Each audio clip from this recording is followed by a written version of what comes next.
الرحمن الرحیم السلام علیکم ورحمۃ اللہ وبرکاتہ۔ دل کے اوپر زنگ دور ہو جاتا ہے۔ عابد راجہ چینل کی طرف سے آج میں اپنے چاہنے والوں کو جو دعا بتاؤں گا، اگر آپ یہ دعا پڑھ لیتے ہیں تو انشاءاللہ آپ کے دل پر سے زنگ اتر جائے گا اور آپ اللہ تعالیٰ کے حضور نیک بھی ہو جائیں گے، آپ برائیوں سے بچیں گے بھی، اور توبہ استغفار بھی آپ کثرت سے شروع کر دیں گے۔ اگر آپ نماز فجر کی سنتیں پڑھ کر فرض نماز سے پہلے یہ دعا پڑھ لیں تو آپ کے دل پر جو زنگ ہے وہ اتر جائے گا اور آپ کا دل زندہ ہو جائے گا۔ یہ دعا چھوٹی سی ہے۔ بسم اللہ الرحمن الرحیم۔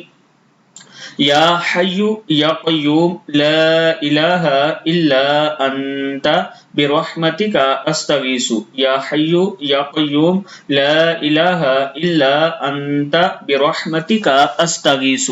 نماز فجر کی سنتیں پڑھ کر 3 مرتبہ یہ دعا پڑھ کر پھر فرض پڑھا کریں، اللہ تعالیٰ کا کرم ہوگا۔